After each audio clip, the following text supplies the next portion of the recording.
My name is Patrice Simmons. I am 13 years old, and last spring my parents flew to Asia for a month and left me with a crumpled $50 bill and a lecture about responsibility. You're practically an adult now, my father said, pressing the money into my hand like he was handing me a diploma. This is your chance to prove you can handle real-world budgeting. We trust you. Trust. That was his word, not mine. I stared at the bill in my palm. $50. Not emergency contacts, not a neighbor to check on me, not even a schedule for when they'd call. Just a condescending speech about maturity, my mother's Instagram-ready wave from the doorway, and the sound of their designer luggage rolling toward the Uber. The front door closed. The house went silent.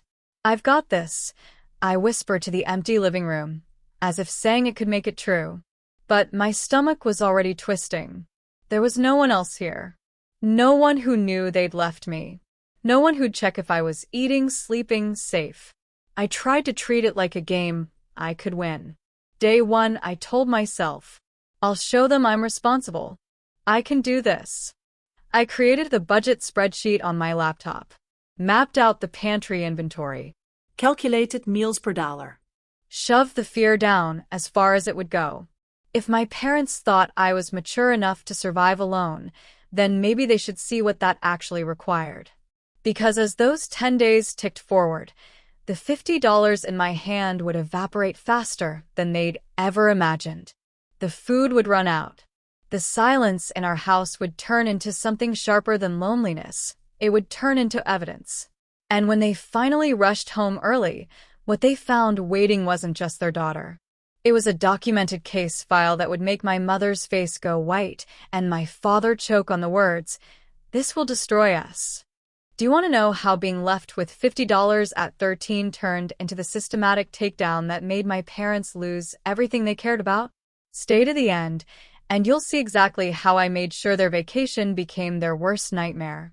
If you've ever felt invisible to the people who are supposed to protect you, you're in the right place. This channel is for people who refuse to stay silent. Hit subscribe because we're building a community where your truth matters. Now, let me show you how this all started. The airport Uber arrived at 4 a.m. 3 designer suitcases lined up in the hallway, each probably worth more than the $50 they were leaving me. My mother crouched down, her smile bright and performance ready. "Sweetheart, this is going to be such a growth experience for you. We wouldn't do this if we didn't believe you were capable." My father pulled out his wallet and extracted a $50 bill like he was presenting an award. "Budget wisely, Patrice. This is your lesson in real-world responsibility. Track every expense." He pressed it into my hand. This is how adults learn to manage resources. I wanted to ask about groceries beyond this week. About what happens if something breaks. About who I should call if there's an emergency. But the Uber driver was waiting, and my mother was already recording herself in the hallway mirror, whispering about finally taking time for self-care. "We trust you," my father said, wheeling his luggage toward the door. The words sounded like a compliment, but they felt like a trap. And then they were gone. Taillights disappearing down our street while the sun hadn't even risen yet. I stood in the doorway holding that single bill, listening to the silence settle into the house like dust. It felt heavier than it should have. I tried to shake off the creeping unease by doing what my father had suggested, being responsible. I opened my laptop and created a spreadsheet. $50 at the top. Below it, I started listing expenses: food, school lunch, bus fare, utilities I wasn't even sure how to pay. The numbers didn't look good. Even with the most optimistic calculations, $50 wouldn't stretch a month. It barely covered 2 weeks. I walked through the house, opening cabinets and checking the pantry. My parents had done a grocery run before leaving, but it was their version of stocked, not mine. Pasta with no sauce. Rice with no protein to put on it. A jar of pickles. Some crackers. Cereal that would last maybe 3 days if I rationed it. No emergency contact list on the fridge. No neighbor's number tucked into a drawer. My mother's last Instagram story was already posted. A selfie at the airport with a caption, "Finally taking the trip we've dreamed about. Parenthood is beautiful, but everyone needs a break. Hashtag self-care, hashtag parents need breaks too." That first night, I sat at the kitchen table with my spreadsheet glowing on the screen and tried to convince myself this was fine. I was 13, practically in high school. People my age babysat other kids, so obviously I could take care of myself. I made myself dinner, pasta with butter and salt, and ate it while the house creaked around me. Too big, too quiet, too empty. By day 4, I stopped pretending this was a lesson. This was abandonment with a justification. Day 1, I spent $18 at the grocery store. Bread, peanut butter, eggs, milk, ramen. The cashier didn't even look at me twice. Day 2, the electricity bill arrived. $47. I stared at it, then at my remaining $32, doing math that didn't work. I couldn't pay it. I shoved it in a drawer and pretended I hadn't seen it. Day 3, I needed $3.50 for the bus to school. My lunch account was empty, so I skipped eating and saved the money. My stomach growled through English class, loud enough that the girl next to me glanced over. I smiled like everything was fine. Day 4, I cracked. I was so hungry I felt dizzy walking home. I stopped at a convenience store and bought instant mac and cheese, a bag of chips, and a bottle of juice. $11. It was stupid, wasteful, everything my father had warned me against. But my hands were shaking as I carried it home. That night, I updated my spreadsheet. Current balance, $0. I grabbed my phone and texted my mom, "The $50 is gone. What do I do about groceries?" 3 hours later, still no response. I tried calling, straight to voicemail. I texted my dad, "Need help. Money ran out. How do I pay the electric bill?" Nothing. Then I remembered the credit card. My mother had mentioned something about an emergency card in her nightstand drawer, just in case. I found it, silver and shiny, with a note stuck to it. For emergencies only. This qualified. I went online to order groceries. Entered the card number. Declined. I tried again. Declined. I called the number on the back. An automated voice informed me the card had been frozen by the primary cardholder. My mother had locked it before she left. I sat on her bed holding that useless piece of plastic, and something inside me shifted. This wasn't an oversight. This wasn't a test. They had actively prevented me from accessing help. I opened my journal, the one I'd been keeping since I was 10. My handwriting had been getting messier each day, sloppier with exhaustion. I wrote, Day 4, $0 left. No response to my texts. No plan. They locked the emergency card. Then I wrote something else, in capital letters at the top of the page. Evidence. Because I was starting to realize something. If they came back and asked why I hadn't managed better, I needed proof. Proof that I'd tried. Proof that they'd left me with nothing. Proof that this wasn't my failure, it was theirs. I went back through the previous pages and started adding timestamps. Dates. Exact amount spent. Screenshots of my unanswered texts. I photographed the unpaid electric bill, the empty fridge, the frozen credit card. If they thought I was mature enough to starve alone, then I was mature enough to document exactly what that looked like. Day 5. I set up my phone on the kitchen counter, propped against a coffee mug, and hit record. My name is Patrice Simmons. I'm 13 years old. It's day 5. I swallowed hard, staring into the camera lens.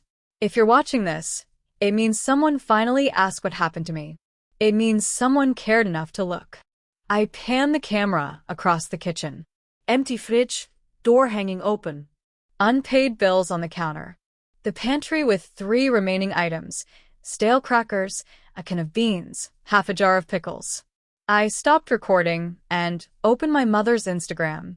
Her latest post showed her at some temple in Thailand, golden spires glowing behind her.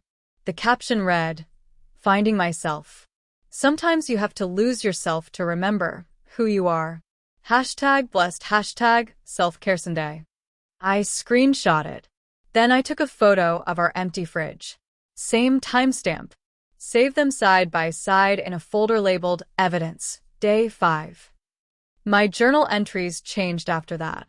No more Dear Diary teenager rambling. I started writing like I was filing a police report. Day 5, 6:47 a.m. Breakfast, 4 crackers, water. Approximately 80 calories. Dizzy upon standing. Day 5, 3:15 p.m. Miss lunch. Last $2 used for bus fare. No response from parents. Last message sent 32 hours ago.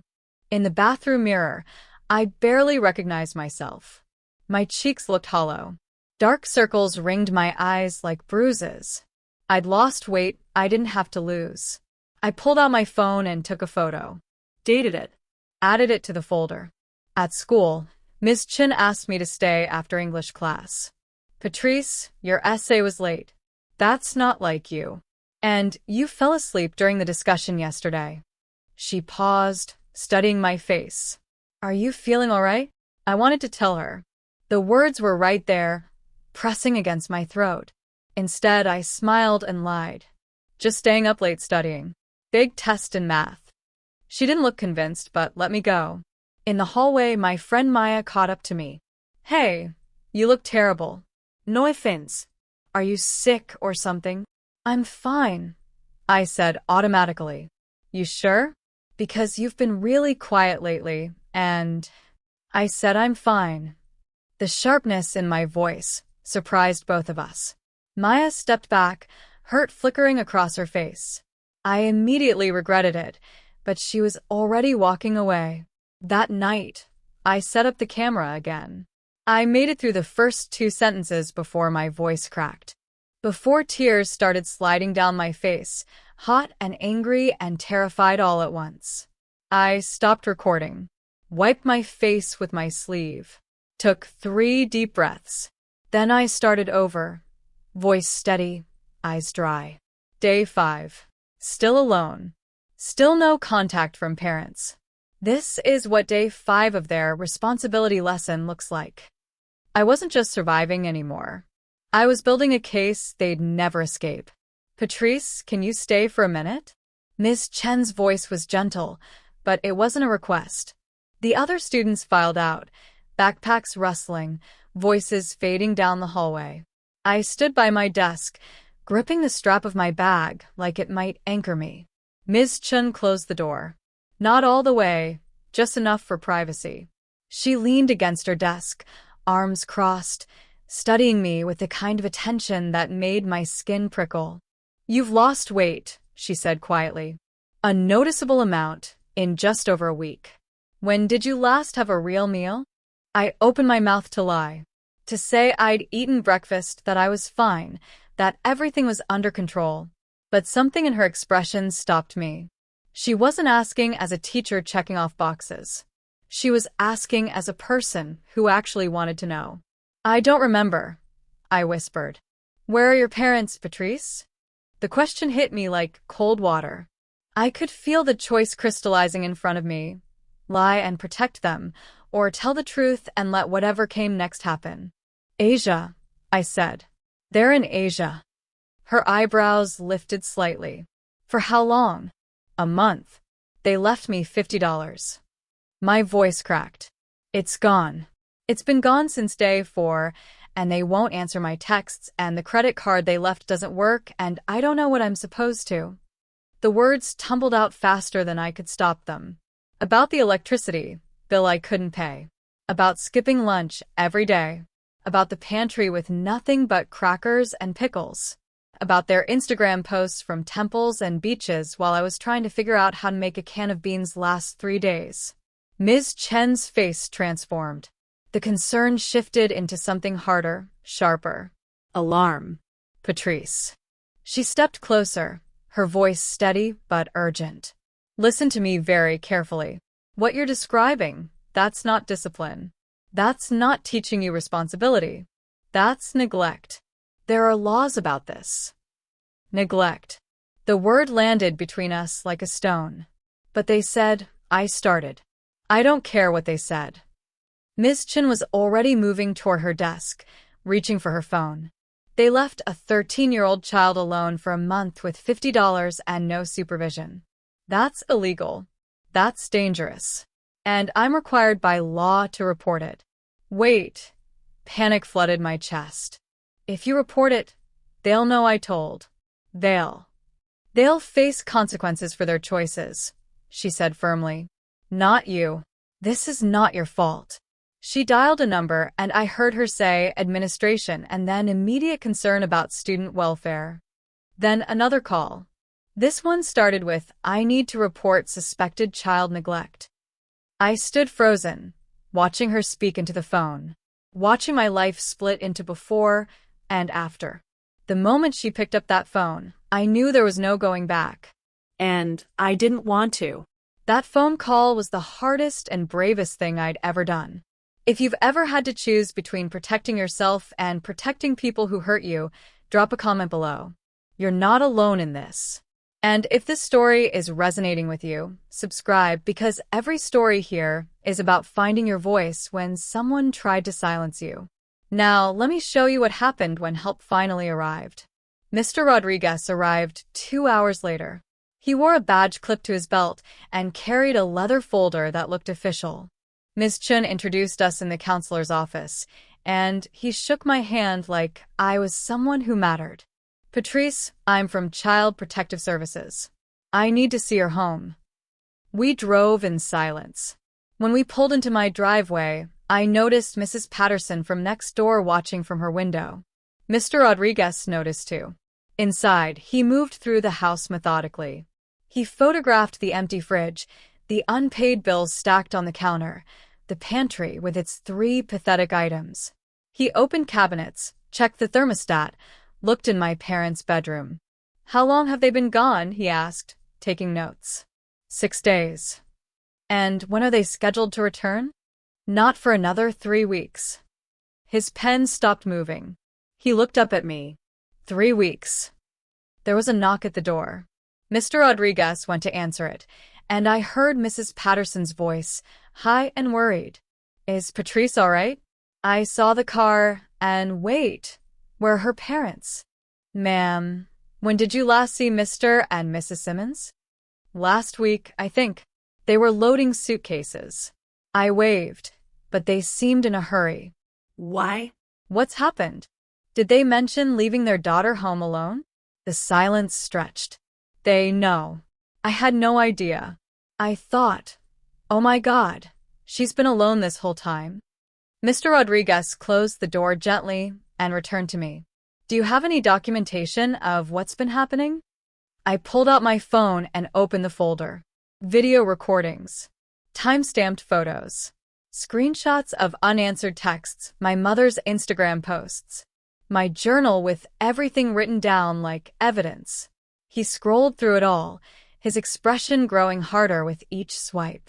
This level of documentation, he said quietly. This isn't a kid keeping a diary. This is someone who knew no one was coming to help. My throat tightened. I hadn't thought of it that way, but he was right. Do you have any family in the area? Grandparents, aunts, uncles. My Aunt Michelle. My mom's sister. She lives about 20 minutes away. He made the call. I heard him explain the situation, heard my aunt's voice rise in volume, even through the phone. What do you mean alone? Why didn't anyone tell me? An hour later, I was sitting at Aunt Michelle's kitchen table. She'd made spaghetti with meat sauce, garlic bread, and salad. The first hot, complete meal I'd had in days.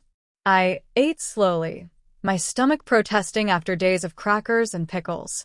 Aunt Michelle sat across from me, her jaw tight with anger. They never told me, she said.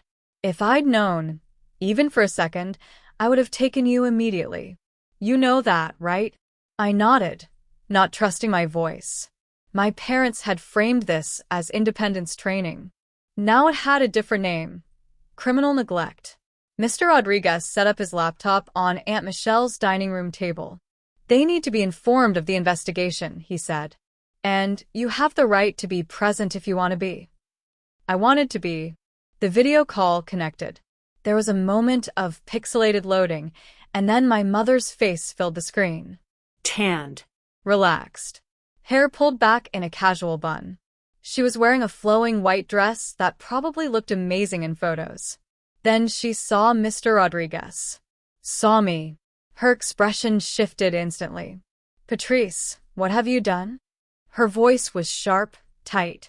Do you know what this looks like? Do you have any idea? My father's face appeared beside hers, leaning into frame. What's going on? Who is this? Mr. and Mrs. Simmons, I'm Mr. Rodriguez from Child Protective Services. We need to discuss your daughter's living situation. Living situation? My father's eyebrows shot up. She's fine. We left her with money, with food, with clear instructions. She's 13, not a toddler. You left her with $50 for a month, Mr. Rodriguez said evenly. That money ran out on day 4. She's been without adequate food, without supervision, without any emergency support for nearly a week. We gave you $50 and clear instructions, my father said, looking directly at me now. You're being dramatic, Patrice. This is exactly why we needed this trip. You're too dependent, too. Mr. and Mrs. Simmons, Mr. Rodriguez interrupted. We have evidence. Patrice, would you like to show them? I pulled up the video on my phone. The one from day 5. My own voice filled the room, small and tired. If you're watching this, it means someone finally asked what happened to me. The camera panned across our empty kitchen, the hollow fridge, the unpaid bills. Turn that off, my mother said. Her voice cracked. Turn that off. Turn that off. But Mr. Rodriguez let it play. Let them see what I documented, what they'd left behind. When it ended, my father's face was red. This will destroy our reputation. Do you understand that, Patrice? Think about what you're doing to this family. Think about. Something inside me snapped. I did think about it, I said. My voice was steady, clear. I thought about it every hungry night. Every time I checked my phone and you hadn't responded. Every time I saw Mom's Instagram posts from beaches and temples while I was trying to figure out how to make crackers last another day. Where were you? Silence. My mother's face crumbled. My father looked away from the camera. We're booking a flight home, my father said finally. We'll handle this when we get there. The screen went black. They're not coming home because you're in danger, Aunt Michelle said quietly. They're coming home because you exposed them. They weren't rushing home because I was in danger. They were rushing home because I'd exposed them. Their flight landed in 2 days. 10 days early. Mr. Rodriguez showed me the email confirmation, a frantic rebooking at triple the original cost. They're scrambling, he said. That's good for us. Us. The word felt strange and solid at the same time. I spent those 2 days organizing.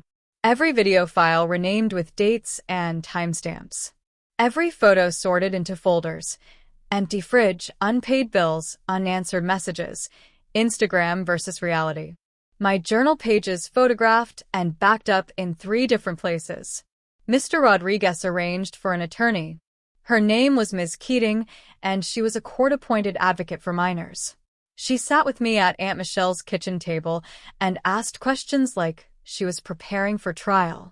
When they say you're being dramatic, what will you say? I'll show them the evidence. When they say $50 was enough, what will you say? I'll show them the receipts, the timeline, the math that didn't work. Aunt Michelle squeezed my shoulder. You're doing great, honey. The day before my parents arrived, Mr. Rodriguez drove me back to the house.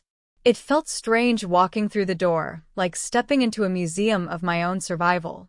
Everything was exactly as I'd left it. The empty fridge, the stack of bills, the silence. We'll meet them here, Mr. Rodriguez said. On your terms, in the space where everything happened. They need to see it. I moved through the house methodically. Set up my laptop on the dining room table, screen angled, so they'd see it immediately when they walked in. Queued up the first video, my face frozen mid-sentence. If you're watching this, it means someone finally asked. I opened my journal to the page where I'd written evidence in capital letters, placed it next to the laptop. Then I laid out the printed comparison I'd made. On the left, my mother's Instagram post from day 3, her smiling at some ornate temple, caption reading, "Finding myself." On the right, my photo from the same day, same timestamp. Our refrigerator, empty except for a jar of pickles and half a bottle of ketchup. The contrast was devastating. I stood in the dining room doorway, looking at what I'd built. This wasn't just documentation anymore. It was an argument, a case, a confrontation they couldn't talk their way out of. I'm not the child they left behind anymore, I whispered to the empty house. Aunt Michelle appeared beside me. No, you're not. You're stronger than they ever gave you credit for. We waited at the house, me, Aunt Michelle, Mr. Rodriguez, Miss Keating. The air felt heavy with anticipation. Then I heard it. Tires on the driveway. Car doors slamming. The distinctive sound of luggage wheels on pavement. My heart hammered, but my hands were steady. This was it. The moment their vacation became a courtroom. The front door opened. My parents stumbled in, dragging suitcases covered in travel stickers from airports I'd never see. Their faces were exhausted, pale beneath their fading tans. Jet lag and panic written in every line. They saw us. All of us. Sitting at the dining room table like a tribunal. My mother's hand flew to her mouth. My father's eyes went from person to person, trying to calculate what he'd walked into. Patrice, go to your room, my mother said automatically. Adults are talking. No. My voice was steady. I'm part of this conversation. My father's eyes landed on the laptop. The frozen frame of my face. The journal. The printed comparison of his wife's Instagram paradise next to our empty fridge. Mr. and Mrs. Simmons, please sit down, Mr. Rodriguez said. We have a lot to discuss. They sat. They didn't have a choice. Mr. Rodriguez opened his folder. Based on our investigation, we've documented medical neglect, financial abandonment, and a complete absence of supervision or emergency planning for a minor child. Your daughter went without adequate food for 6 days. She couldn't pay her utility bills. She had no way to contact you in an emergency. We left her money. My father started. $50, Ms. Keating interrupted, which lasted 4 days. After that, she was on her own. Mr. Rodriguez nodded to me. I pressed play. My own voice filled the room. Small. Tired. Honest. If you're watching this, it means someone finally asked what happened to me. The video showed everything. I'd edited it down to 2 minutes of devastating proof. Empty fridge. Unpaid bills. My mother's Instagram posts appearing on screen in split view next to my dated photographs. Temple selfie next to empty cupboards. Beach sunset next to my hunger diary entry.